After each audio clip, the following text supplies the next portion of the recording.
కూర్చోరు.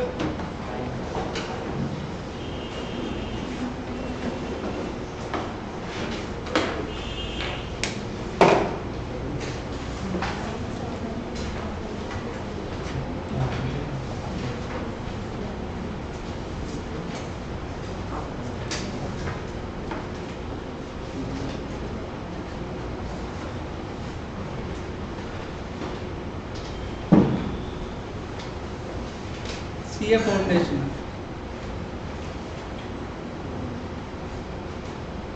Last bench middle, second bench first. Please introduce yourself. My name is Vinay. Okay. Foundation. Okay. Where are you from? I am from West Godavari. Foundation ekkada complete? Google Masters. Kurcho. My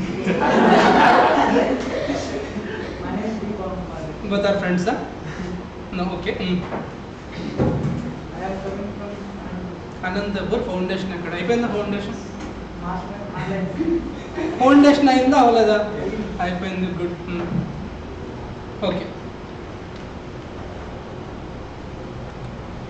ఏమనుకోవద్దు, పాత పగలు ఉన్నాయి.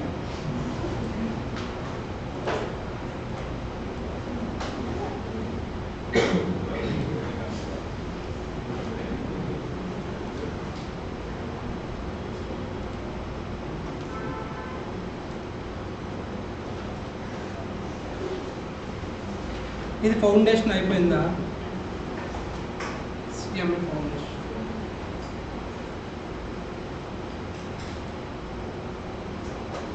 ఆయుష రాలేదా? మీరు కూడా new person. మీరు ఎక్కడి నుంచి? అయిపోయిందా ఫౌండేషన్? ఎక్కడ? ఎన్ని మార్క్స్ వచ్చాయి ఫౌండేషన్?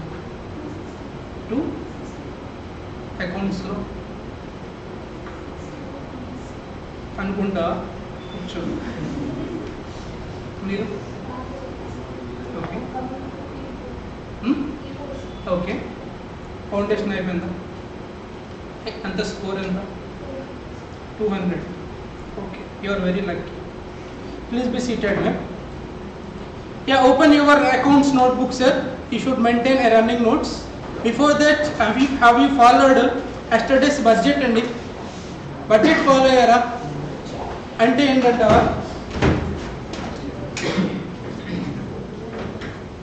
నిన్న our central minister Madam Nirmala Sitharaman has announced 2024 budget. Coming to your syllabus special with respect to DT and IDT, no such major amendments except 44 AD and 44 ADA, remaining anta almost same. No change in tax slab rates kabatti meeku peddga effect undadu. But highlight of budget entante మీ అందరికీ తెలుసు, individual tax rate pay చేయడానికి slab rates ఉంటాయి. Companies flat రేట్తో pay చేయాలి. ఇప్పటి వరకు companies 30% flat rate pay చేయాలి. 10 crores profit వచ్చింది అనుకోండి, 10 crore into 30%, 3 crores పే చేయాలి. ఇప్పుడు ఆ 30%ని 22కి తీసుకొచ్చారు. ఇది ఒక కంపెనీస్కి ఒక good side. So that is the reason ఈరోజు షేర్ మార్కెట్స్ కూడా చాలా బాగున్నాయి. ఓకే, అట్లీస్ట్ అప్పుడప్పుడు అలాంటివి చూడండి. ఇప్పుడు అవే కాకుండా, ఐ మీన్ సినిమాలు సీరియల్సే కాకుండా బడ్జెట్స్ కూడా ఫాలో అవ్వాలి. యా, కొత్తగా వచ్చిన వాళ్ళకి రన్నింగ్ నోట్స్ కంపల్సరీ అండి. సపరేట్ బుక్ ఉండాలి. It should not be all in one, separate book maintain చేయాలి. Yeah, open your note books అండి. Put a heading. A chapter start చేద్దాం? Bills of exchange, consignment, joint venture, hire purchase, partnership, NPO. Hire purchase, partnership, NPO. సరే, heading పెట్టుకోండి sir.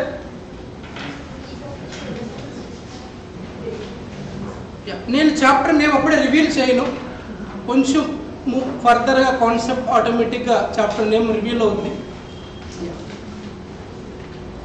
ఒక ఒక 2 days నేను కనిపించలేదు, ఒక చిన్న పని నుండి కనిపించలేదు. ఇది జస్ట్ కల్పితం మాత్రమే, నిజమే. సో ఎందుకంటే కమింగ్ సమ్మర్ రాబోతుంది. సమ్మర్ నీకు తెలుసు గుంటూరు చాలా హాట్ ఉంటుంది. సో దట్స్ వై ఒక ఏసీ పర్చేస్ చేయాలని డిసైడ్ అయ్యాను. ఏసీ తీసుకుందామని ఒక షోరూమ్కి వెళ్ళాం. వెళ్తే వాడు 38,000 చెప్పాడు సార్. నేను వెళ్ళగానే అక్కడ ఒక మేనేజర్ ఉన్నారు, పక్కన ఒక లేడీ ఎంప్లాయీ ఉన్నారు. సో 38,000 ఆయన చెప్పాడు. నేను రెడీ సార్, నేను పే చేస్తాను, నాకు ఏసీ ఇవ్వండి, అది అవసరం ఉంది అని చెప్పాను. సరే ఎంఐ కావాలన్నాడు. నాకు అర్థం కాలేదు. Sorry, I'm not such kind of person, అలాంటి అలవాట్లు ఏమీ లేవని చెప్పాను. సార్ మీరు అనుకునేది కాదండి, ఈఎంఐ అన్నాడు సార్. ఈఎంఐ ఇప్పుడు విన్నారండి? EMI, what is the meaning of EMI sir? Every month instalment. Wrong answer. EMI అంటే తెలీదు, ఫౌండేషన్ అయిపోయింది, హోమ్ బేస్డ్ కదా. ఓకే, ఈఎంఐ అంటే నిజంగా తెలీదా? Equal monthly. Your answer is 75% correct.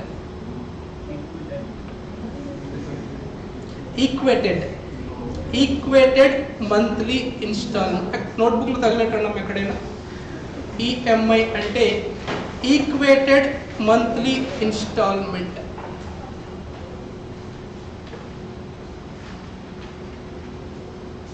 Story చెప్పట్లేదండి, related to our chapter only. Okay,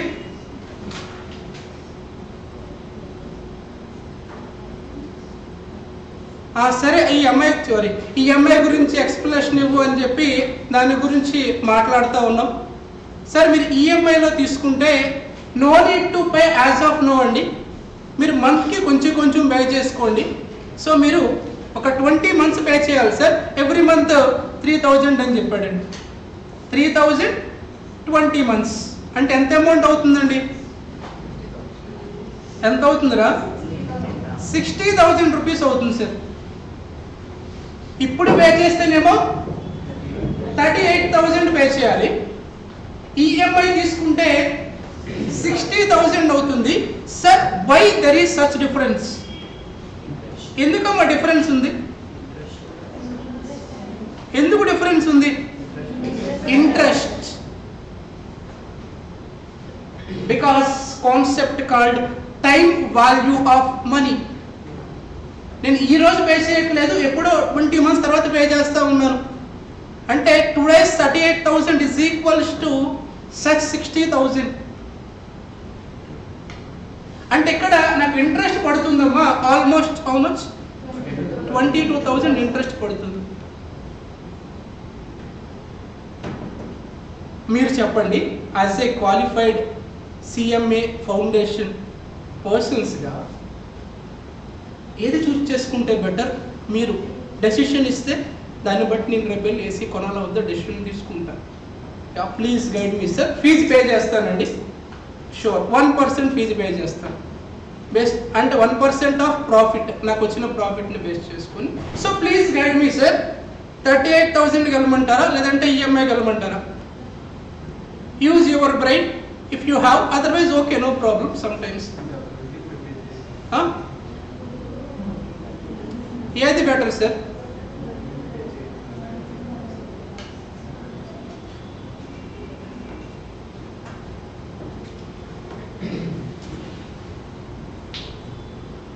Siddharth Abhimanyu, ఏది better? 38,000 better అంట.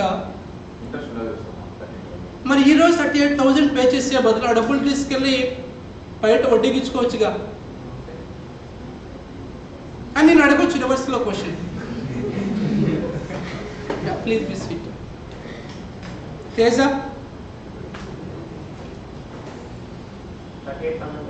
38,000 బెటరా? మరి ఈరోజు అంత అమౌంట్ ఆఫ్ క్యాష్ ఫ్లోస్ ఒక్క దగ్గర ఇన్వెస్ట్ చేయడం వల్ల నాకు ఆపర్చునిటీ కాస్ట్ మిస్ అవుతుంది. అది నేను వేరే దగ్గర ఇన్వెస్ట్ చేసుకోవచ్చు, మంచి రిటర్న్స్ వస్తుంది అక్కడి నుంచి నాకు. ఇంకా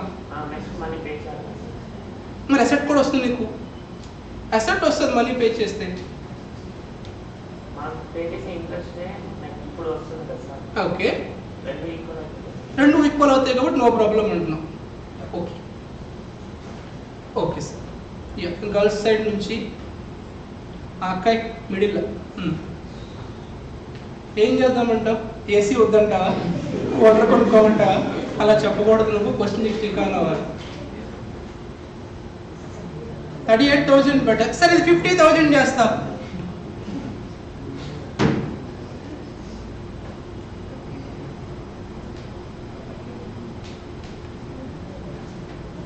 $38 or $15? కూర్చో. ఇంకా బాయ్స్ గర్ల్స్ ఎవరు అదర్ పీపుల్ ఎవరు ఉన్నారండి? లేకపోతే ఫైట్. సో ఇప్పుడు నాకు ఆ ఏసీకి షోరూమ్ పర్సన్ ఈరోజు తీసుకుంటే 38,000కి ఇస్తా అన్నాడు. ఇఫ్ యూ చూస్ ఈఎంఐస్ 50,000 పడుతుంది అన్నాడు. మీరందరూ ఆల్మోస్ట్ 38,000 చెప్పారు, ఎందుకంటే మీరందరూ రిచ్ ఫెలోస్ కాబట్టి డైరెక్ట్గా క్యాష్ పే చేస్తారు. I am not as rich as you, so that's why I choose EMI. అంటే పేరుని చూసుకోదమ్మా, పర్సన్ చూసి. సో పర్సనల్ అంత అమౌంట్ లేదు కాబట్టి సో ఐ చూస్ ఈఎంఐ అండి. ఓకేనా? మీరు కూడా చాలాసార్లు వినుంటారు మీ లైఫ్లో, ఏసీ తీసుకుంటారు, బైక్స్ తీసుకుంటారు, కార్స్ తీసుకుంటారు ఈఎంఐలో. ఓకేనా? ఇప్పుడు ఏసీ తీసుకున్నాను సార్, నేను ఇమాజిన్ తీసేసుకున్నాను, ఇన్స్టాలేషన్ కూడా అయిపోయింది, నేను అందుకే నేను రాలేదనుకోండి ఫర్ ఎగ్జాంపుల్. సో ఏసీ తీసేసుకున్నాను నేను. ఫస్ట్ మంత్ ఈఎంఐ 2,500 పే చేశాను. సెకండ్ మంత్ ఈఎంఐ 2,500 పే చేశాను. థర్డ్ మంత్ ఈఎంఐ కూడా పే చేశాను. సమ్మర్ అయిపోయింది, ఇంకా నాకు అవసరం లేదు అని చెప్పి ఈఎంఐ పే చేయట్లేదు. What will happen? తీసుకెళ్ళిపో, నాకేం వస్తారు, నా పర్పస్ ఫుల్ఫిల్ అయిపోయింది. తీసుకెళ్ళే రైట్ ఉందా వాడికి? తీసుకెళ్ళొచ్చా? తీసుకెళ్ళకూడదా? తీసుకెళ్ళకపోతే నేను డబ్బులు పే చేయను, ఉంచుకో, నాకేం పోయింది. తీసుకెళ్ళిపోవచ్చు అంటారా? ఎందుకు? ఎందుకంటే అమౌంట్ పే చేయలేదు కాబట్టి తీసుకెళ్ళిపోవచ్చు. ఓకేనా? Good sir, fine. మాట మీద నిలబడాలి, నిలబడకపోతే ఫీల్ అవుతా. సో ఈ కేటలో మీరు ఏమన్నారమ్మా? అసెట్ ఇంకా ఏసీ నాకు రాలేదు కాబట్టి ఫుల్గా వాడితే కాబట్టి వాడు తీసుకెళ్ళిపోవచ్చు. Okay, accepted sir. ఓకేనా? నెక్స్ట్ సేమ్ ఎగ్జాంపుల్ అండి, ఈసారి ఏసీ కాదు, బైక్. బైక్ నచ్చదా? కార్. ఓకే, కార్ తీసుకున్నాను సార్. ఈసారి కార్ 16 lakhs కార్. ఓకేనా? ఫస్ట్ ఇన్స్టాల్మెంట్ పే చేశాను. నెక్స్ట్ డే కావాలని ఒక పెద్ద యాక్సిడెంట్ చేశాను కార్కి, కావాలనే చేశాను. నెక్స్ట్ ఈఎంఐ పే చేయను. ఇప్పుడు చెప్పు, వాడు వచ్చి కార్ తీసుకెళ్ళిపోవాలా లేదా నేను డ్యామేజెస్ పే చేయాలా? ఫస్ట్ ఎగ్జాంపుల్లో ఏసీ వాడదని చెప్పావు, సెకండ్ ఎగ్జాంపుల్లో కార్ నాదంటున్నావు. వాట్ ఎక్స్టెన్స్ ఇది ఫెయిర్? ఫెయిర్ కాదు. అప్పుడు ఏసీ కూడా నేను నా దగ్గర ఉంచుకోవాలి, నువ్వు చెప్పింది కరెక్ట్ అయితే, లేదా కారు వాడు తీసుకెళ్ళిపోవాలి. ఫస్ట్ ఎగ్జాంపుల్ ఏమో ఏసీ కాబట్టి ఇచ్చేసే అన్నావు, ఎందుకంటే నా మీద నీకు ఏదో గ్రడ్జ్ ఉంది పర్సనల్గా. సెకండ్ ఎగ్జాంపుల్లో అదే మరి కంటిన్యూ చేసావు, నువ్వే పే చేయంటున్నావు రివర్స్లో. సో ఇక్కడ పాయింట్ ఏంటి అంటే, ఒకవేళ నువ్వు ఇలా ఏదైనా అసెట్ తీసుకుంటే మీరు Indian contract act 1870 and sale of goods act 19 acts రెండు చదువుకుంటే కనుక అక్కడక్కడ ఒక వర్డ్ కనిపిస్తుందమ్మా, రీజనబుల్ కేర్. ఇప్పుడు విన్నట్టు అనిపిస్తుందా? రీజనబుల్ కేర్ తీసుకోవాలి నువ్వు అట్లీస్ట్. కావాలని తగలట్టకూడదు. యాక్సిడెంట్ అయితే ఓకే, ఓకేనా? అది ఇక్కడ పాయింట్ ఏంటి సార్ అంటే మీరు చెప్పిన రెండు ఆన్సర్స్ కరెక్టేనండి. Let me confine to AC only. ఇప్పుడు నేను ఏసీ తీసుకున్నానమ్మా, ఇన్స్టాల్మెంట్ పే చేయకపోతే ఏసీ తీసుకెళ్ళిపోతున్నాడు. ఎందుకు ఏసీ తీసుకెళ్ళిపోతున్నాడు అంటే that AC is not belongs to me until and unless last payment has been made. Last payment జరిగేంత వరకు కూడా అసెట్ మనకి రైట్స్ అండ్ రెస్పాన్సిబిలిటీస్ ట్రాన్స్ఫర్ అవ్వవు, రిస్క్ అండ్ రివార్డ్ ట్రాన్స్ఫర్ అవ్వదు. ఫర్ ఎగ్జాంపుల్ మన ఏసీ ఇమాజిన్ 10 ఇన్స్టాల్మెంట్స్, నేను 9 కట్టాను sir, ఒక్కటే కట్ల అయినా సరే కట్టకపోతే తీసుకెళ్ళిపోతాడు ఏసీ. ఎందుకంటే దట్ ఏసీ లీగల్గా రిస్క్స్ అండ్ రివార్డ్స్ ఎవరి దగ్గర ఉంటాయమ్మా? సెల్లర్, అంటే నథింగ్ బట్ మన ఎగ్జాంపుల్లో సోను విజన్ దగ్గర ఉంటాయి. ఓకేనా? లాస్ట్ పేమెంట్ చేసేస్తే నాకు ట్రాన్స్ఫర్ అయిపోతాయి. ఆ రోజు నుంచి ఆ ఏసీ నాది. ఎప్పుడు? లాస్ట్ పేమెంట్ జరిగిన తర్వాత. Up to last payment rights and responsibilities is with seller or vendor. ఓకేనండి? మీరు ఎప్పుడైనా బయట ఆటోలు కనుక చూస్తే కొన్ని ఆటోస్ పైన ఫర్ హైర్ అని ఉంటుంది. ఎప్పుడైనా చూసారా? ఫర్ హైర్ చూడలేదా? బ్యాక్ కొటేషన్ చదువుతావు కదా, హై చెప్పి అలాంటివి కాదు, అప్పుడప్పుడు అవి కూడా చూడాలి. ఫర్ హైర్ అని ఉంటుంది. హైర్ అంటే రెంట్ ఆర్ లీజ్. ఓకేనండి? సో ఇక్కడ నేను ఏసీని నేను తెచ్చుకున్నది, మీరు చెప్పండి సార్, ఇక్కడ నేను ఏసీ తెచ్చుకొని వాడుకుంటున్నాను, ఈఎంఐస్ పే చేస్తున్నానండి, ఇంకా లాస్ట్ పేమెంట్ జరగలేదు. ఇప్పుడు ఏసీ ఎవరిదమ్మా? వాడిదే. కానీ నేను యూజ్ చేసుకుంటున్నాను. లిటరల్లీ నేను ఇక్కడ ఏం చేస్తున్నానో తెలుసా? లిటరల్లీ నువ్వు ఎలా అయితే మీ హాస్టల్లో ఉండి వాడికి రెంట్ పే చేస్తున్నావో నేను అదే పని చేస్తున్నాను. ఇక్కడ ఏసీ యూజ్ చేసుకుని వాడికి రెంట్ పే చేస్తున్నా. రెండు ఒకటి. నువ్వు ఫీజు పే చేయకపోతే నువ్వు బయటకి ఇసిరేస్తాడు, నన్ను ఇసిరేలాడు కాబట్టి ఏసీ తీసుకెళ్ళిపోతాడు. అదే డిఫరెన్స్. అర్థమవుతుందా సార్? నువ్వు ఎలా అయితే ఫీజు కట్టి మీ హాస్టల్లో ఉంటున్నావో నేను అలానే వాడికి డబ్బులు ఇచ్చి ఏసీ వాడుకుంటున్నాను. డిస్కౌంట్స్ బాధపడదు. ఇంకో ఎగ్జాంపుల్ చెప్తాను. అర్థమవుతుందా సార్? అంటే ఇక్కడ నేను అసెట్ కొన్నప్పటికీ ఐఎమ్ పేయింగ్ లీజ్ రెంటల్స్ అండి. ఇక్కడ నేను ఏసీ కొన్నప్పుడు నేను పర్చేజ్ చేశాను, కానీ ఆ పర్చేజ్లో హైర్ కూడా ఉందండి. హైర్ అంటే లీజ్ కూడా ఉందండి.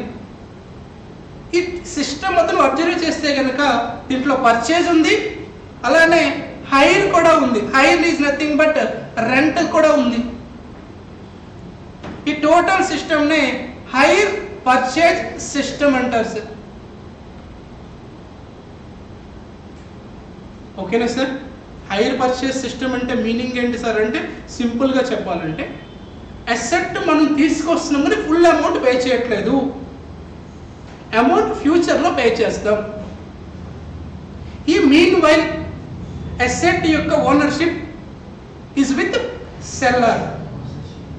ఏదైనా జరిగితే అసెట్కి రెస్పాన్సిబిలిటీ కూడా సెల్లర్దే, but you have to take some reasonable care. ఓకేనా? ఈ కాన్సెప్ట్ విని మీ అందరూ కూడా సరే పదండి షోరూమ్కి వెళ్దాం, ఒక్కొక్క ఏసీ చంద్ర ఏసీలు తీసేసుకుంటున్నారు, డబ్బులు అడితే ఈఎంఐ పెట్టుకుంటున్నారు. ఎందుకంటే నెలైనా వాడుకుందాం, ఆ డేట్కి ఏసీ ఇచ్చేద్దామని. వాడుకోవచ్చు కదా 1 month. ఇలా నీలాంటి వాళ్ళు ఎవరైనా ఉంటారని తీసుకెళ్ళి కాదనట్లేదండి. కాకపోతే కొంచెం డౌన్ పేమెంట్ చేయి. డౌన్ పేమెంట్ అంటే ఇప్పుడే కొంచెం అమౌంట్ ఇచ్చేసే, ఫుల్ అమౌంట్ ఇవ్వద్దు. ఏసీ 50,000 కదా, 10,000 ఇవ్వు. రిమైనింగ్ బ్యాలెన్స్ ఉంది కదా, ఆ బ్యాలెన్స్ నువ్వు ఫ్యూచర్లో ఇద్దువు. కానీ లేకపోతే అందరూ వచ్చేస్తారు ఎక్కడికి, అందరూ వచ్చి వాడు తీసుకెళ్తాడు, 29 days వాడుకుంటాడు, 30th day వచ్చి తీసుకెళ్తాడు. ఇలాంటివి జరుపుకుండడానికి కొంత పేమెంట్ కట్టించుకుంటారు. That is called down payment. Down payment అంటే at the time of delivery of asset or at the time of transaction. ఓకేనా సార్? ఇప్పుడు మన ఎగ్జాంపుల్లో నేను 3 ఫిగర్స్ చెప్పానండి. ఒకటి 38,000, ఒకటి 50,000, ఇప్పుడు 10,000 చెప్పానండి. 38,000 సిగ్నిఫికెన్స్ ఏంటమ్మా? What is this 38,000? డైరెక్ట్గా మనం వెళ్ళి ఏసీ తెచ్చుకుంటే ఎంత పడుతుంది? ఈ 38,000ని మనం క్యాష్ ప్రైస్, క్యాష్ ఇస్తే ఎంత అమౌంట్ ఇస్తాం మనకి? 38. This is called cash price. ఈ 50,000 ఏంటమ్మా? If you opt hire purchase, that is called hire purchase price.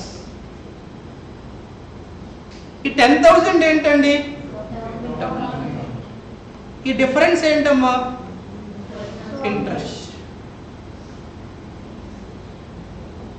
These are the first 4 words I am introducing to you in this chapter. What is the chapter name we are discussing? Hire purchase system. What is the meaning of cash price? That is cash price. What is hire purchase price? Yeah, that is hire purchase price.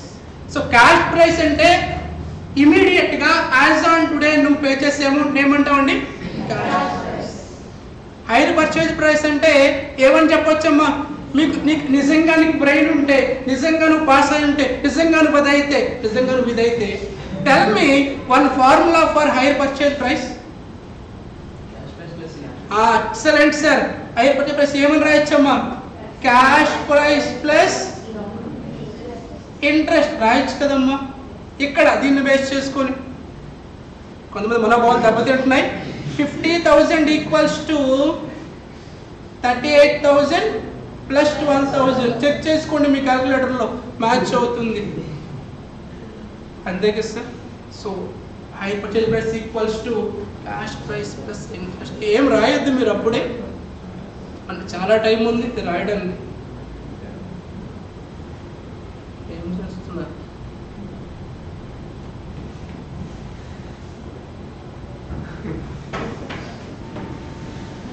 నేను చూసింది బుక్కే.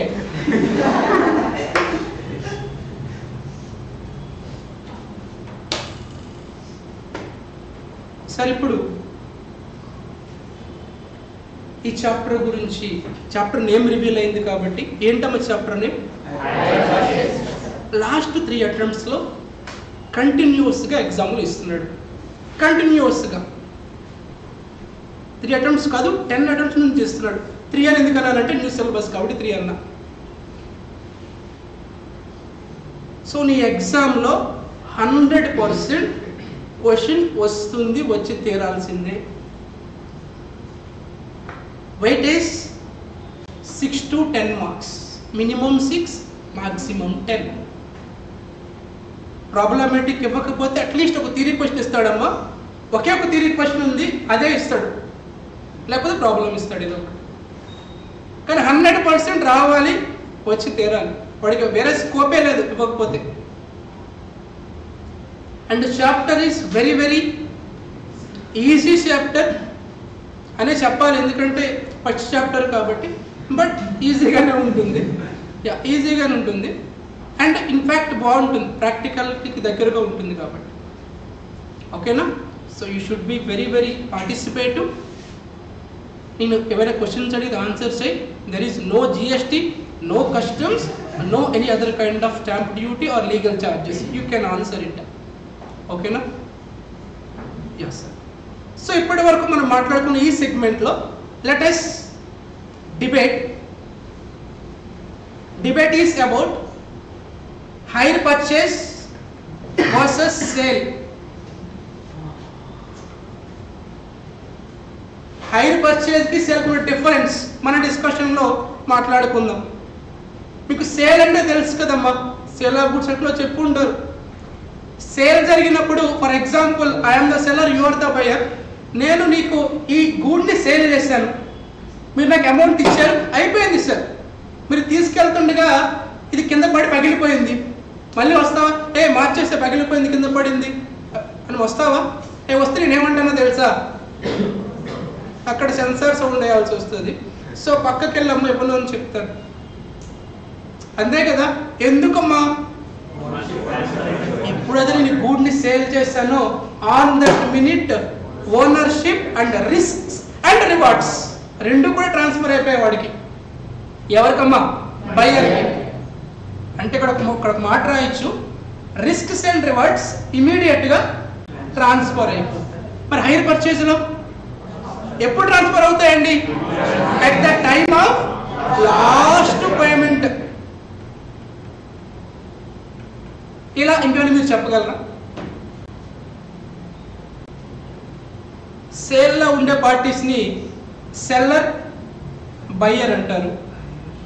వీళ్ళని hire vendor, vendor అంటే seller అమ్మా, purchase చేసేవాడిని hire purchaser. Hire vendor, hire purchaser. ఇంకేమైనా చెప్పొచ్చా? ఇదే question వస్తుంది ఎగ్జామ్. ఏ క్వశ్చన్ రాదండి. క్వశ్చన్ వచ్చిందంటే ఇదే క్వశ్చన్. ఇక్కడ బుక్ ఏదైనా పెట్టారా, సాఫ్ట్ కాపీ? తెలీదా మీకు? ఇది పాత కంప్యూటర్నా? మన ఫైల్స్ ఏమైనా ఉన్నాయా?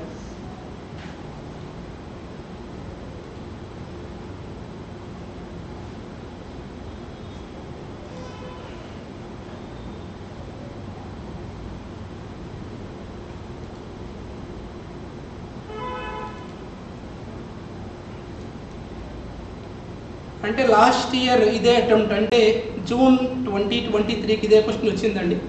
6 మార్క్స్ అనుకుంటారు.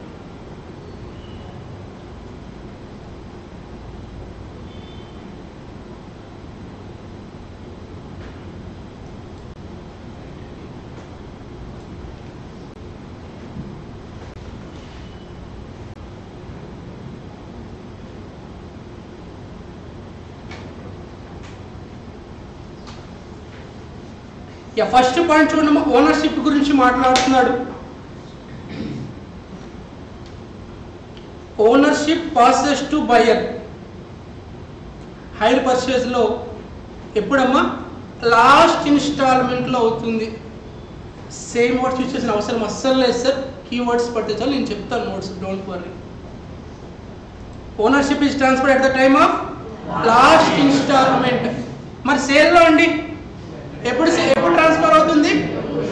At the time of sale.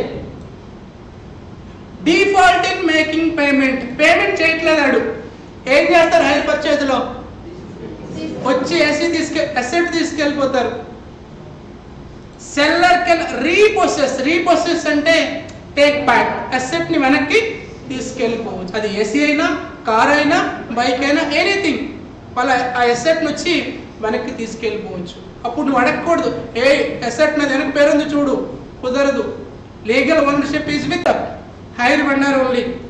మరి ఎక్కడండి? ఇప్పుడు జాగ్రత్తగా చూడండి. ఫర్ ఎగ్జాంపుల్, నేను మీకు ఈ గూడ్ని సేల్ చేశానమ్మా, క్రెడిట్ సేల్ చేశాను.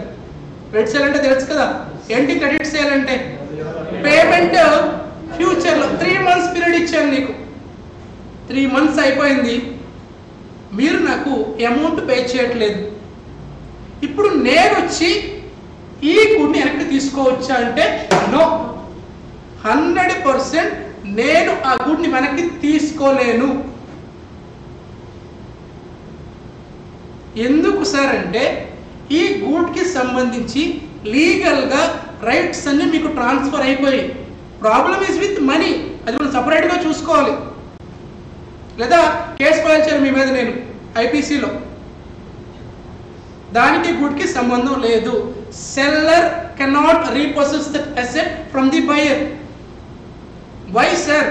risks and rewards are transferred from seller to the buyer at the point of sale. I cannot recover it. Maybe I can try it for money, but I can't repossess this good or asset. అదే చెప్తాడు వాడు. Seller does not have right. There is some exception that is irrelevant here. Next one, right of sale. ఈ point నాకు చాలా ఇష్టం sir. Right of sale. ఇప్పుడు నేను AC కొనుక్కున్నాను సార్. సో ఏసీ ఈఎంఐ నీకు తెలుసు, నాకు తెలుసు, అని తెలియదు కదా. ఇన్ఛార్జ్కి పిలిచాను, ఏసీ ఉంది 10,000కి ఇస్తా అన్న, అమ్మే వచ్చాను నేను. ఎందుకు అమ్మకూడదు సార్? సార్ ఏసీ నాదే సార్, మా ఇంట్లోనే ఉంది. నీ ఇంట్లో ఉంది, బట్ అది నీది కాదు. ఎందుకు సార్? లీగల్ ఓనర్ ఎవరండి? Hire vendor. Who is hire vendor sir? Hire vendor అంటే మీనింగ్ ఏంటమ్మా? The person who sell the asset on hire purchase system.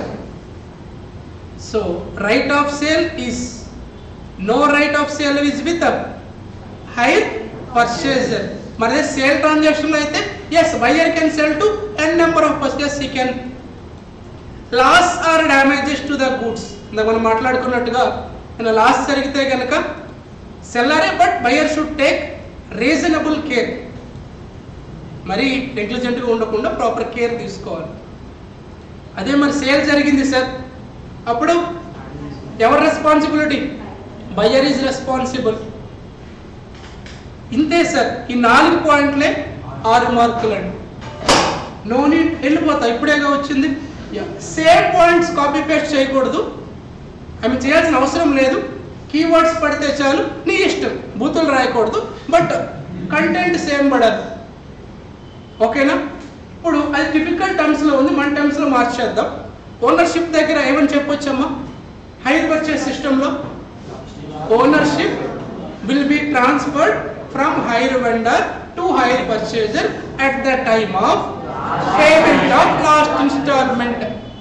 మరి సేల్ లో ownership passes from the seller to the buyer at the time of sale. అయిపోయింది first point. Second point, default in making payment. Hire purchase సిస్టంలో in case of default, hire vendor can repossess or take back the asset from hire purchaser. మరి other sales లో seller does not have any such kind of right. Third point, right of sale. Hire purchase sale చేయొచ్చమ్మా? Hire purchaser has no right to sell that asset to another person or to some person. మరి అదే sale transaction లో అయితే yes, buyer can sell that asset to any other person. Loss of damages, hire purchase law, if any loss occur to that asset, it is borne by the seller, but reasonable care should be taken by the buyer. అదే in sale లో అయితే any loss or damage is responsibility of buyer. ఓకేనా sir? ఇవి మీ ఇష్టం sir, terms ఎలాగైనా రాసుకోవచ్చు, పర్లేదు, but keywords పడాలి. 6 మార్క్స్. క్వశ్చన్ వచ్చింది అంటే థియరీ క్వశ్చన్ వచ్చినా అది ఈ క్వశ్చన్ అదే అవుతుంది సార్. ప్రాబ్లం వస్తే పర్లేదు, లేదు థియరీ అడగాలనుకుంటున్నాడు అంటే ఇది అడుగుతాడు, వేరే స్కోపే లేదు వాడికి. ఓకేనా? సో మన ఈ బ్యాచ్లో నేను చెప్పే first and foremost important question ఏదైనా అనుకో ఇదే sir, hire purchase versus sale. Recently అడిగిన question, 6 marks. Before that open your notebook and put a heading hire purchase system. Write కాలంలో వెయిటేజ్ రాసుకో, 6 to 10 marks. Better to maintain rule notebooks అండి, exam paper rule ఉంటుంది కాబట్టి. Hire purchase system,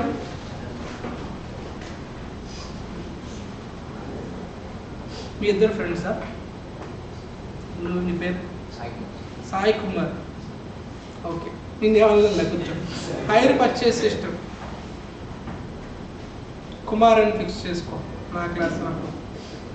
6 marks to 10 marks. ఎక్కడి నుంచి? లోకలేను. ఎక్కడ? పొరిటివాడు. వంద అక్కడే.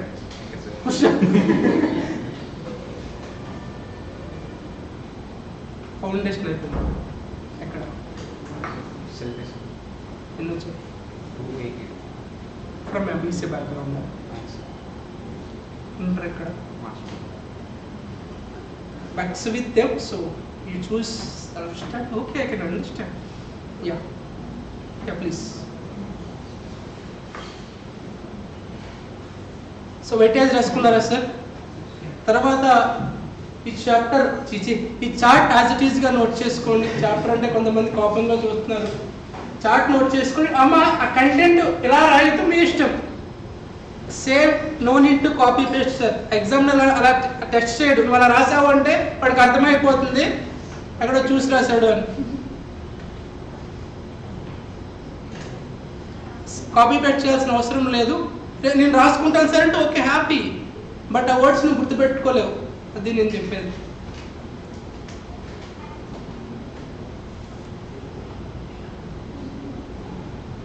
నెక్స్ట్ క్లాస్కి ఇక్కడ మెటీరియల్ పెట్టమని చెప్పు. Target PDF.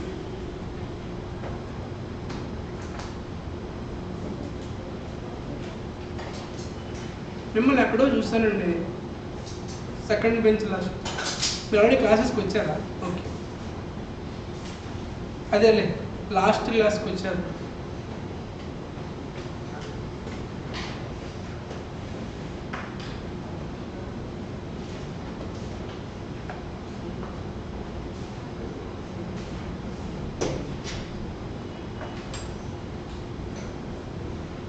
మీ ఫస్ట్ బెంచ్ మీ ఇద్దరు జూన్లో రాస్తున్నారా?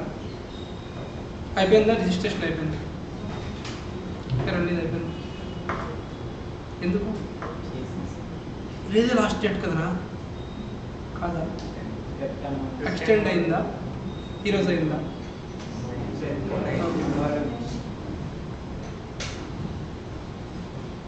లాస్ట్ అయిందా రిజిస్ట్రేషన్? అయిపోయిందా?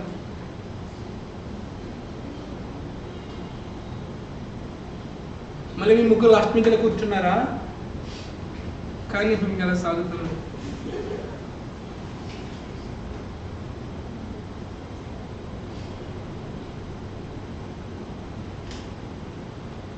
అర్థం చేసుకొని రాయడానికి ట్రై చేయండి సార్. మరి గొర్రెల్లా రాయొద్దు.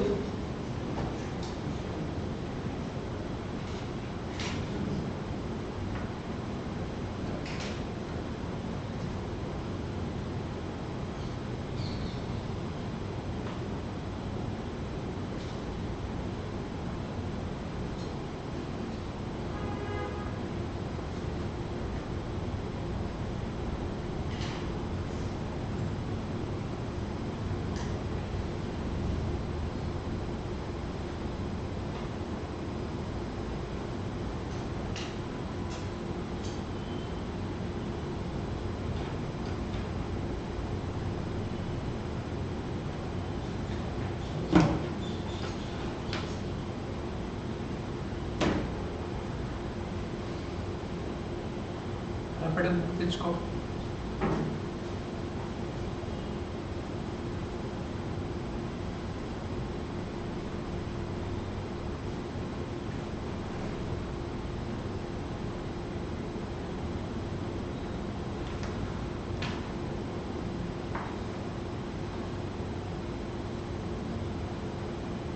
సిక్స్ టు 10 మార్క్స్ అని చెప్పాను కదా, ఆ 10, 13 కూడా అవ్వచ్చు.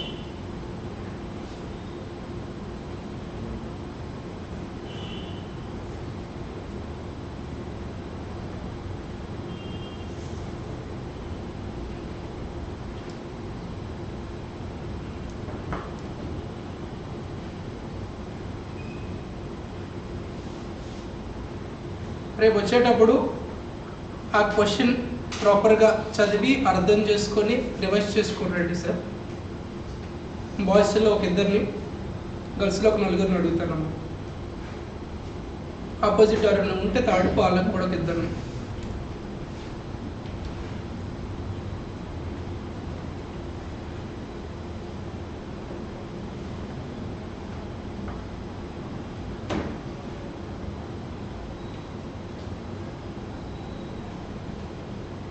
ఫుల్ స్టార్ట్ అయ్యా లేదా?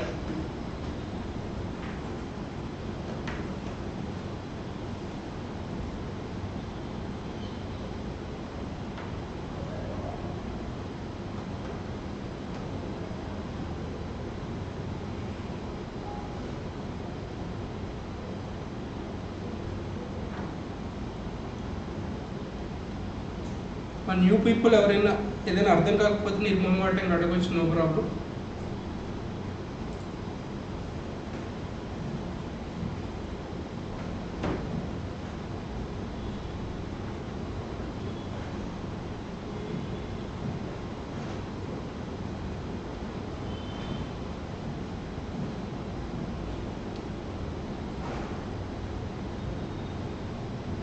క్వశ్చన్ అడగొచ్చు దీనికి సంబంధించి, క్వశ్చన్ అడగొచ్చు.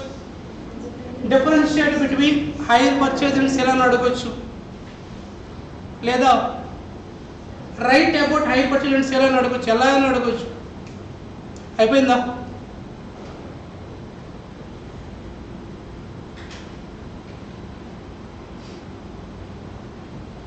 కొంచెం రైటింగ్ స్పీడ్ ఇంక్రీజ్ చేసుకోవాలి.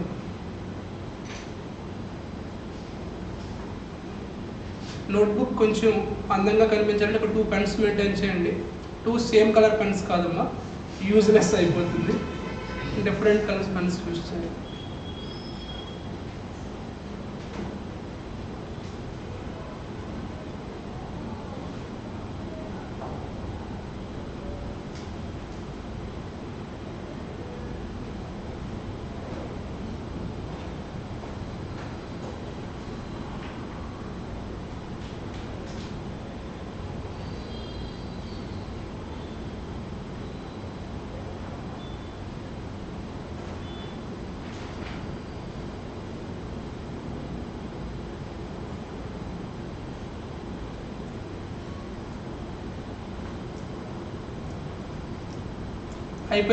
అయిపోయిన వాళ్ళు ఒకసారి చూసుకోండి సార్ ఆ 4 పాయింట్స్.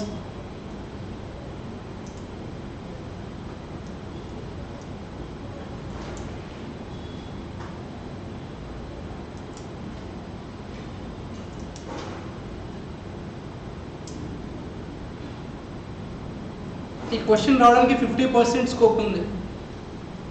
మెయిన్ ఎగ్జామ్లో నేను చెప్పేది, వీకెండ్ ఎగ్జామ్లో కాదు.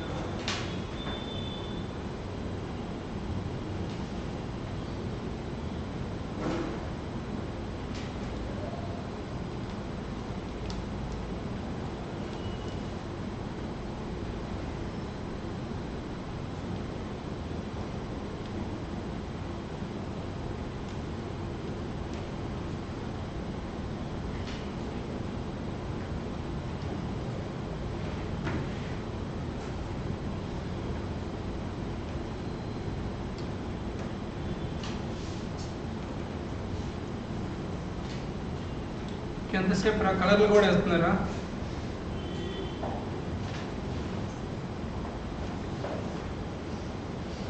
సిద్ధార్థ్ నెక్స్ట్ క్లాస్ ఉందా మీకు? వెంటనే ఉందా? ఒకసారి నువ్వు క్లాస్ అయ్యాక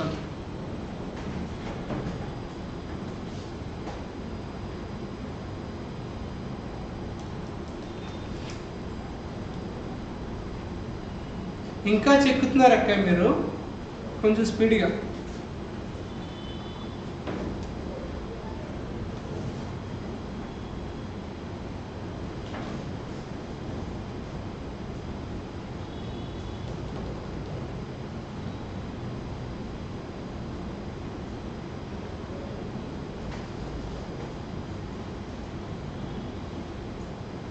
ఓల్డ్ బ్యాచ్ వాళ్ళు అంతే, ఇంకెవరు లేరా?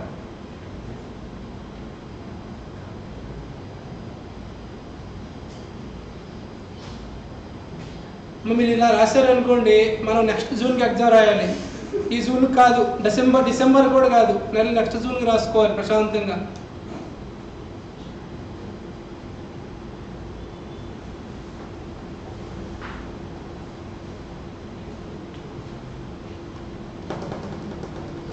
ఇంకా చాలులే, తర్వాత రాసుకో. అమ్మో చాలా టైం తినేస్తాం. Okay, coming back to our general discussion. Please participate it sir. A chapter గురించి మాట్లాడుకుంటున్నామండి? అందరూ మాట్లాడవచ్చు సార్, పర్లేదు. ఏ చాప్టర్ గురించి మాట్లాడుకున్నాం?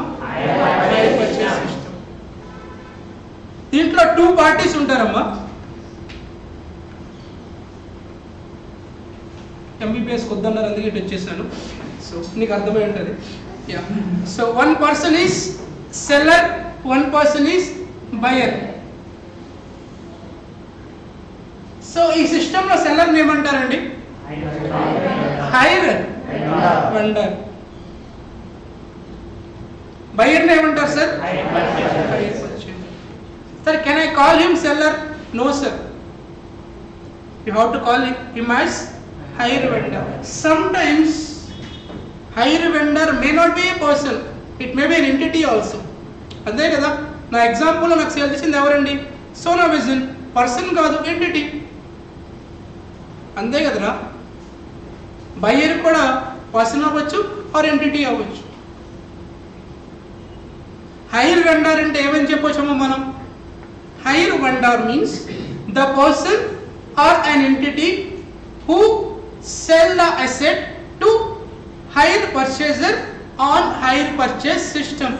మరి హైర్ పర్చేజర్ అంటే ఏమని చెప్తారా? The person or an entity who bought or who purchase asset from hire vendor on hire purchase system. చెప్తాను, నోట్ చేసుకో, హెడింగ్ పెట్టుకో. Hire vendor. నేను చెప్పే ప్రతి మాట నోట్బుక్ లో వస్తుంది, no problems. Hire vendor, the person or entity, capital R కాదమ్మా, ORR. The person or entity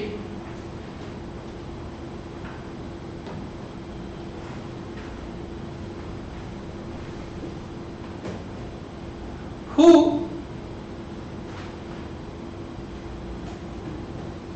sold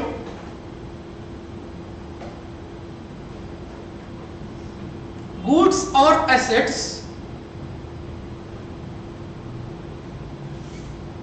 to hire vendor, sorry, to hire purchaser,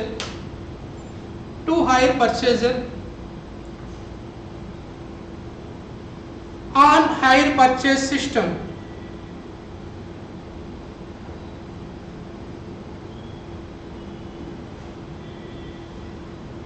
better 2 pens use చేయండి సార్, హెడింగ్ ఒక pen use చేయండి.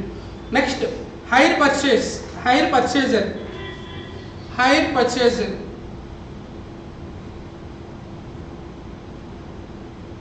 The person or entity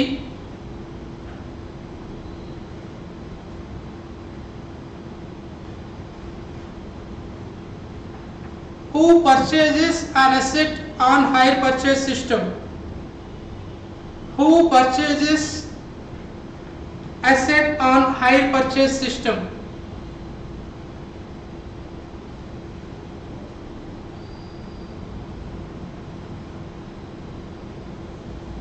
Who purchases asset on hire purchase system. Example,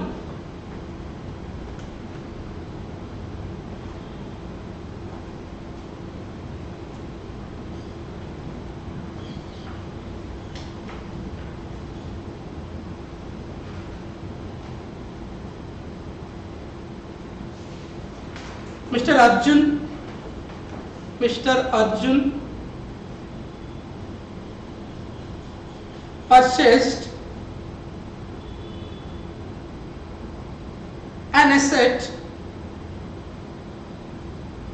from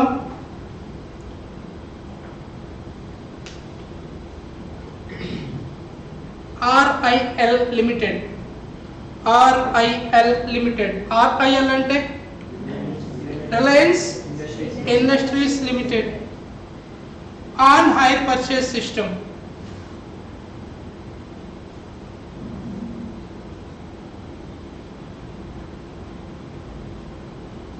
I repeat, Mr. Arjun purchased an asset from RIL on hire purchase system. Identify hire vendor and hire purchaser. Identify hire vendor and hire purchaser. Hire vendor is Mukesh అంబానీనా? Hire vendor ఎవరండి? ఎవరైతే asset sale చేసారో, ఎవరైనా sale చేసింది ఇక్కడ RIL. Buyer ఎవరమ్మా? Arjun is hire purchaser.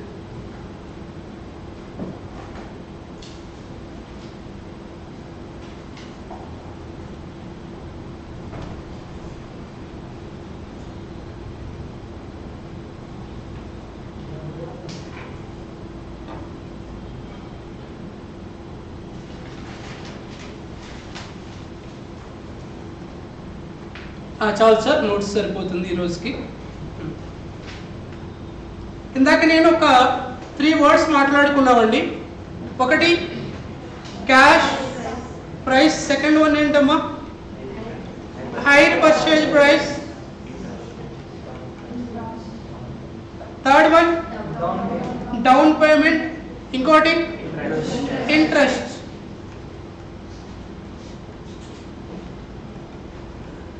I talk about down payment later, దీని గురించి పక్కన పెట్టండి. సో కాస్ట్ ప్రైస్ ఎంత? మన ఎగ్జాంపుల్లో ఏసీ ప్రైస్ 38,000 అని చెప్పాను. Hire purchase price imagine 50,000. Interest ఎంతమ్మా? 12,000. సో ఇప్పుడు నీకు చిన్న ప్రాబ్లం ఇచ్చి ఆ ప్రాబ్లంలో క్యాష్ ప్రైస్ చెప్తాడు, హైర్ పర్చేజ్ ప్రైస్ చెప్తాడు, ఇంట్రెస్ట్ పాయింట్ చేయమంటాడు. చేయగలవా? ఎలా చేయాలి? సో ఇక్కడ ఫార్ములా ఏమని చెప్పొచ్చమ్మా? Cash price equals to hire purchase price equals to cash price plus interest. అవడ మైనస్ అన్నాడు, నమస్కారం. Cash price plus interest. For example నీకు ఒక చిన్న క్వశ్చన్ 2 మార్క్స్కి ఇచ్చాడు అనుకోండి. క్వశ్చన్లో హైర్ పర్చేజ్ ప్రైస్ చెప్పాడు 80,000, ఇంట్రెస్ట్ చెప్పాడు 22,000. He is asking cash price. ఎంత అవుతుందమ్మా? 58. ఎలా చెప్పావు సార్? ఈ ఫార్ములా చాలు, ఇంకేం అక్కర్లా. This is the Brahmastra for all kind of problems. దీని నుంచి మనం రాయొచ్చు, బట్ అవసరం లేదంటాను నేను. రాయొచ్చు, మళ్ళీ ఏమని రాయొచ్చమ్మా? Cash price equals to hire purchase price minus interest. This is not 10th class కాబట్టి నేను రాయట్లా. ఇది చాలు మనకి, ఇది గుర్తుపెట్టుకోవాలి.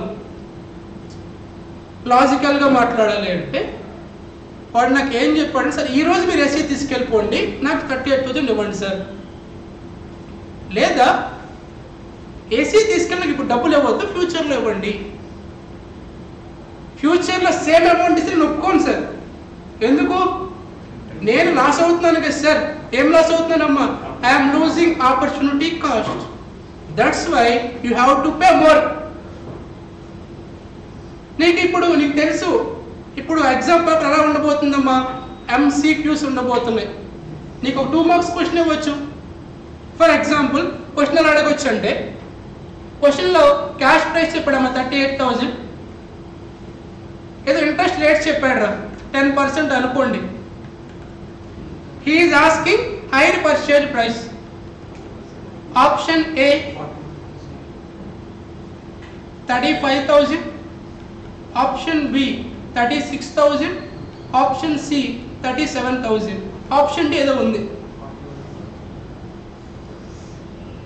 ఖచ్చితంగా ఆప్షన్ ఏ కాదు, బి కాదు, సి కాదు. ఎందుకు కాదమ్మా? ఎందుకు కాదు?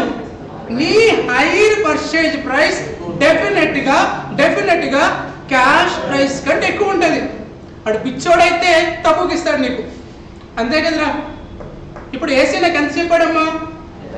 నీ ఈఎంఐ పైసలు ఎంత? ఇంకెక్కువ తక్కువ అడుగుతాడా? డెఫినెట్లీ ఎక్కువ అడుగుతాడు. సో ఆప్షన్ ఏ కాదు, బి కాదు, సి కాదు. ఇక్కడ పాయింట్ నీకు అర్థం అవ్వాలి. At any point of time hire purchase price is greater then.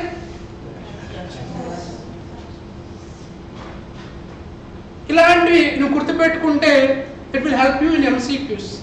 అడగొచ్చు, ఛాన్స్ ఉంది. ఈజీగా ఇక్కడ 3 ఆప్షన్స్ తీసేసాను. డిఏ కరెక్ట్ అయింది.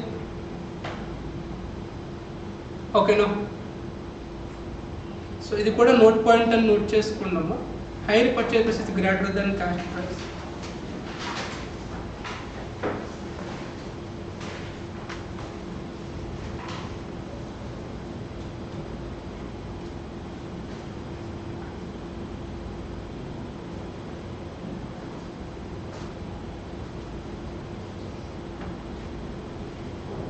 Right,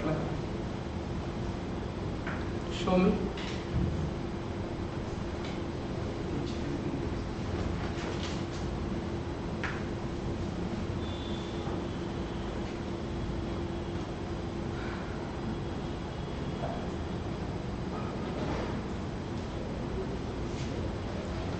ఓకే సార్, ఇప్పుడు కొంచెం మాట్లాడుకున్నాం కదా, ఇంక సబ్జెక్ట్ ఏం మాట్లాడాను కానీ నువ్వు చెప్పు.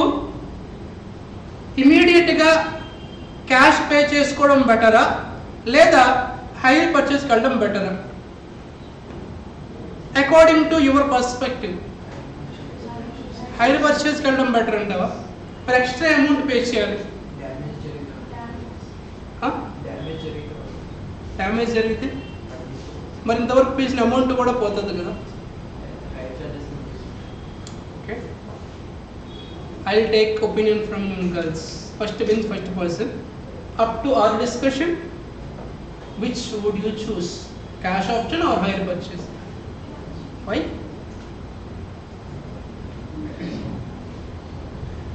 నువ్వు చెప్పేది వినిపించట్లేదు కాబట్టి ఓకే అంటున్నా. Second means second person, third means third person. Second means second person అడగల. ఏది బెటర్ అంటావు? క్యాష్ బెటర్, హైర్ పర్చేజ్ బెటరా? ఫస్ట్ ఆఫ్ ఆల్ నువ్వు క్లాస్లో చాలా ఫ్రీగా ఉండొచ్చు, నేను అస్సలు ఏమన్ను, ఒక్కొక్కసారి తిడతాను, అది కూడా చాలా రేర్గా తిడతాను. ఓకేనా? చాలా ఫ్రీగా ఉండొచ్చు, జోక్సే పార్ట్ సీరియస్గానే తిడతాను. Last bench last person, hire purchase better అంటారా? సార్ మీరు గ్రూప్ 2 రాశారు సార్, ఎఫ్ఎం అయిపోయింది, బ్రెయిన్ లేదు, సింపుల్గా చెప్తాను క్యాష్ హైర్ పర్చేజ్ అని. ఎన్పివి నేర్చుకోలేదా? ఎన్పివి దేని గురించి మాట్లాడతారు sir? Make or buy decisions. గుర్తులేదు, గ్రూప్ 2 అయిపోయింది. నమస్కారం. ఓకే, అసలు గ్రూప్ 2 తెలియని వాళ్ళకి మీకు ఎఫ్ఎం సబ్జెక్ట్లో అక్కడ డీటెయిల్గా మాట్లాడతారండి. There is a concept called NPV. NPV అంటే నెట్ ప్రజెంట్ వాల్యూ, అక్కడ మాట్లాడతారు. సో ఇక్కడ నీకు అంత అవసరం లేదు, బట్ తెలిసిన వాళ్ళేమని అడిగాను, బట్ వాళ్ళు కూడా మీతో ఈక్వల్గా ఉన్నారు, నీకంటే తక్కువ ఉన్నారు. So unfortunately okay, no problem. Ya sir, సరిపోతుంది 1 hour డిస్కషన్. 57-20 సార్ ట్రాక్ రికార్డ్లో ఉన్నాను.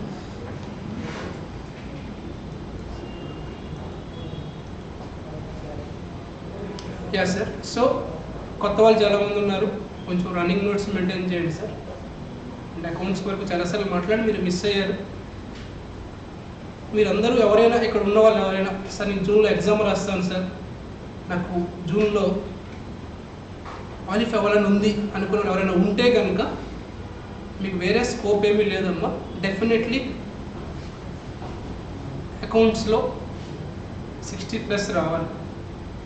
అండ్ గ్రూప్ 1 అకౌంట్స్లో 60+ రావడం is very very very very easy. ఇప్పుడు ఒకప్పుడు కాదు, ఇప్పుడు ఈజీ బికాస్ ఆఫ్ ఎంసీక్యూస్. బిట్లు కాదు,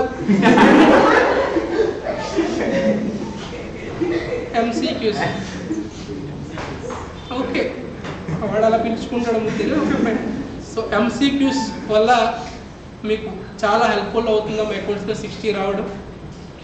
సో అకౌంట్స్ టార్గెట్ పెట్టుకోండి 60కి. అకౌంట్ 60 రాలేదు అంటే 100% ఫెయిల్ అయిపోతాం.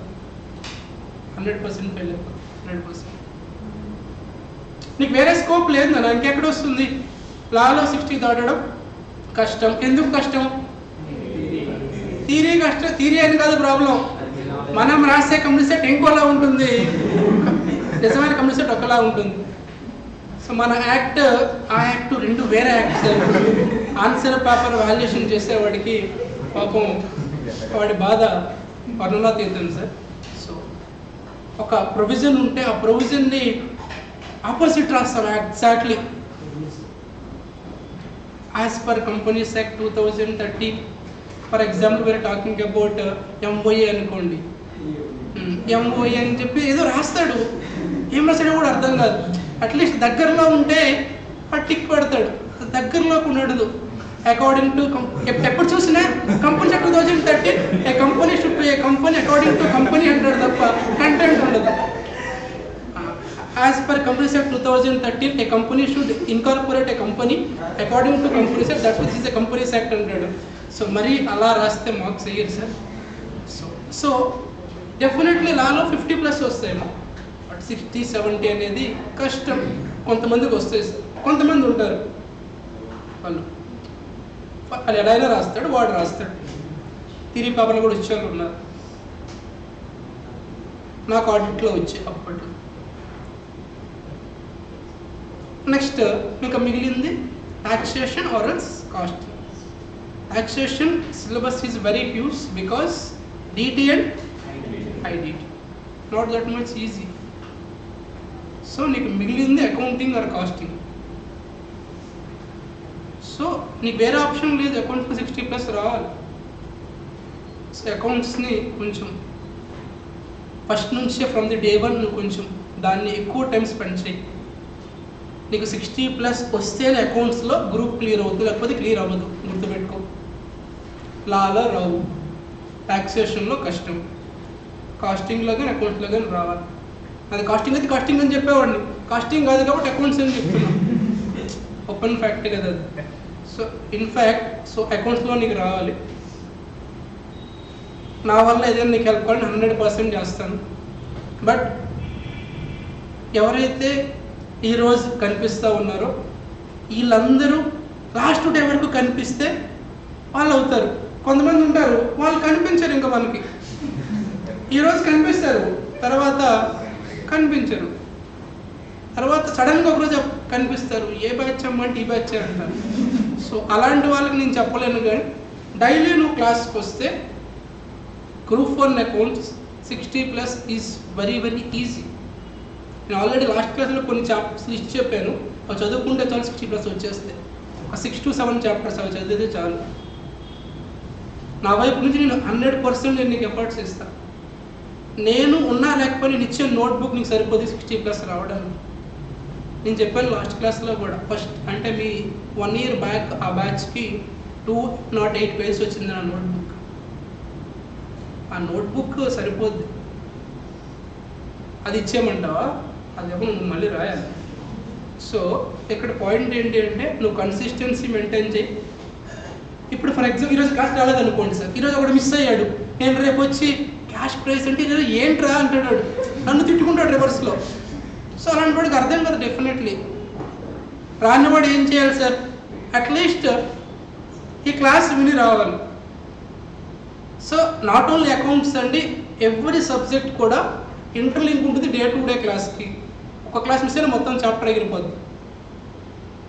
కంపెనీ లా అనుకో యాక్ట్ ఎగిరిపోద్ది. వాడికి రిజిస్ట్రార్ అంటే తెలీదు, ఇంకేం అర్థమవుద్ది, ఎగిరిపోద్ది. కాస్టింగ్లో లేబర్ అవర్స్ అంటే తెలియదు, మిడిల్ అంటే తెలియదు, ఓవర్ హెడ్స్ అర్థం కాదు, స్టాండర్డ్ కాస్టింగ్ అర్థం కాదు, కాంట్రాక్ట్ అర్థం కాదు, ప్రాసెస్ అర్థం కాదు. ఇన్కమ్ ట్యాక్స్లో స్లాబ్ రేట్సే తెలియదు, ఎగిరిపోయింది. సో అట్లీస్ట్ ఒక 2 monthsే కదా నేను రమ్మంది. అంటే ఇది ఫిబ్రవరి, సో ఫెబ్, మార్చ్, ఏప్రిల్ కల్లా మీ సిలబస్ అయిపోతుంది ఏప్రిల్ 15th.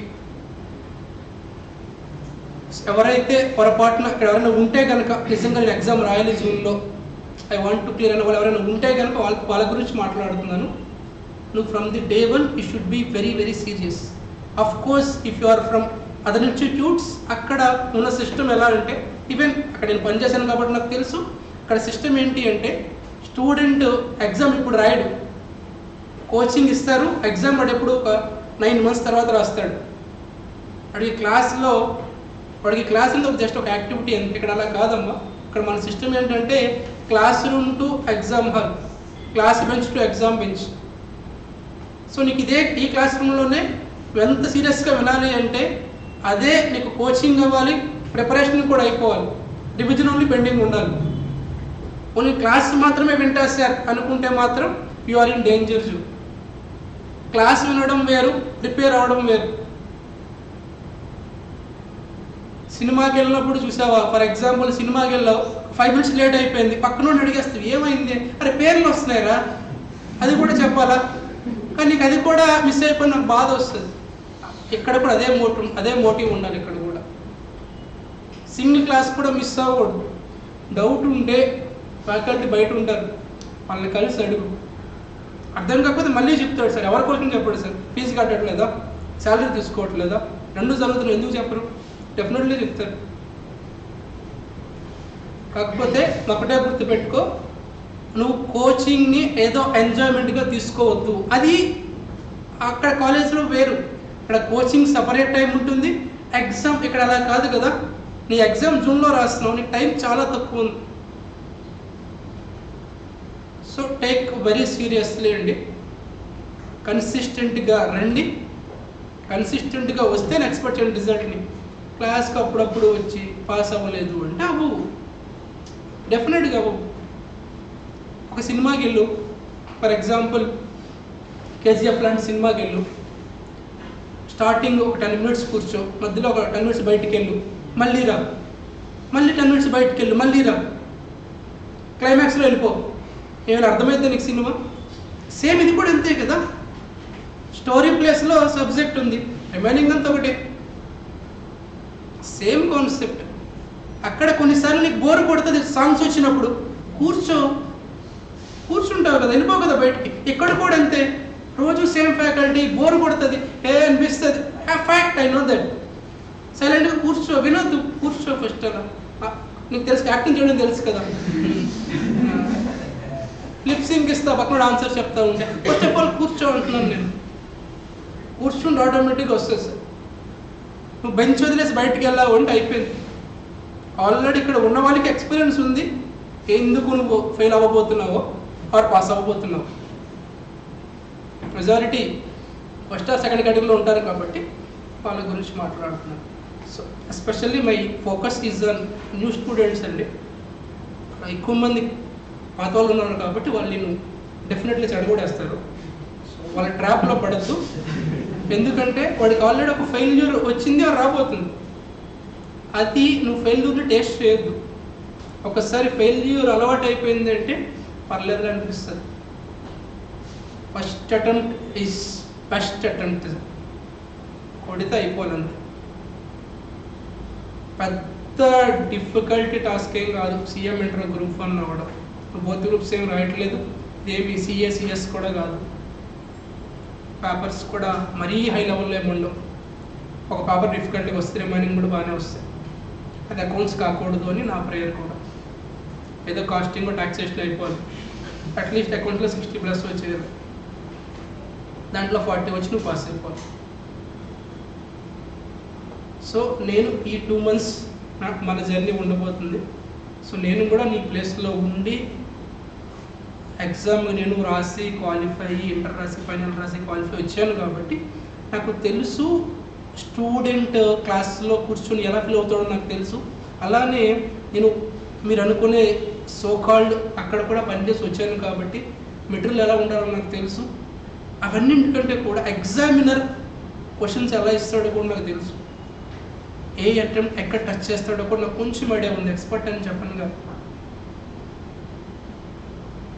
సో నేను నా వైపు నుంచి ఇవ్వాల్సిన 100% నేను నీకు ఇస్తాను. నువ్వు నాకు ఏమి ఇవ్వద్దు సార్, కన్సిస్టెంట్గా క్లాస్కి రా, రన్నింగ్ నోట్స్ మెయింటైన్ చేయి, డౌట్ ఉంటే నన్ను అడుగు, ఇద్దరు క్లాస్లో or out of the class. అదొక్కటి నువ్వు మెయింటైన్ చేయి చాలు. నేను చాలా స్లోగా వెళ్తాను సార్. ఫస్ట్ 1 month, తర్వాత 1 month కొంచెం స్పీడ్ ఇంక్రీజ్ చేస్తాను. లాస్ట్ 1 month అన్ని C కేటగిరీ చాప్టర్స్ పెట్టేస్తాను. స్పీడ్ అయినా మనకు పర్లేదు. ఫస్ట్ చెప్పబోయే 1 month కూడా డెఫినెట్గా ఎగ్జామ్ వచ్చే చాప్టర్స్ చెప్తారు. First 1 month very very important. So 1 month అనే కాదు సార్, నువ్వు ప్రతి క్లాస్కి అటెండ్ అయి తీరాల్సిందే. సో మేనేజ్మెంట్ వచ్చి నేను కూర్చోబెట్టాలి, చదివించాలని ఎక్స్పెక్ట్ చేయొద్దు. అది నీకు తెలియాలి. ఎద్దులా ఉన్నావు అని నువ్వు ఫీల్ అవ్వాలి. అది ఎద్దులా ఉన్నావు కదా, నీకు చెప్పేటట్టు నువ్వు ఫీల్ అవ్వాలి. ఎవరో చెప్పకూడదు నీకు అలా. మీరు ఇప్పుడు తర్వాత చూసుకోండి నాకు. ఓకే ఫైన్, మిమ్మల్ని అనలేదు, but okay you are accepting it, that's your wish. Okay sir, take care, bye sir. రేపు వచ్చే ముందు ఒకసారి హైర్ పర్చేస్ సిస్టంలో మనం మాట్లాడుకున్నటువంటి సినాప్సిస్ చెప్తారా? హైర్ పర్చేస్ సిస్టమ్ అంటే ఏంటో చెప్పాను సార్, క్యాష్ బేస్ అంటే ఏంటో చెప్పాను, హైర్ పర్చేస్ బేస్ అంటే ఏంటో చెప్పాను, డౌన్ పేమెంట్ అంటే ఏంటో చెప్పాను, ఇంట్రెస్ట్ అంటే ఏంటో చెప్పాను. అన్నింటికంటే ఇంపార్టెంట్ ఒకటి చెప్పాను సార్. ఏంటమ్మా అది? Hire purchase system versus sale. Last year ఎగ్జామ్లో వచ్చిందండి 6 marksకి. Very very very very important examination పర్స్పెక్టివ్లో. ఒకసారి ఇది చూసుకొని రండి. మనం నెక్స్ట్ క్లాస్లో ఇంకొంచెం కాన్సెప్ట్లోకి వెళ్ళి ప్రాబ్లమ్స్ కూడా స్టార్ట్ చేద్దాం. అండ్ వన్ మోర్ పాయింట్ మర్చిపోయాను, యూ షుడ్ హ్యావ్ క్యాలిక్యులేటర్ ఉంది. తెలుసు కదా క్యాలిక్యులేటర్ ఉంది, తెలిస్తే ఓకే. ఓన్ క్యాల్సీ ఉండాలి సార్, ఇలా మ్యూచువల్గా పూర్తి అవ్వద్దు. దాన్ని కూడా హైర్ పర్చేస్కి వెళ్ళవద్దండి, పర్చేస్ చేసుకోండి, ఓకేనా.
Sir, question number 2 is on your screen. Answer చెప్పి వెళ్ళిపోతా. Question number 2.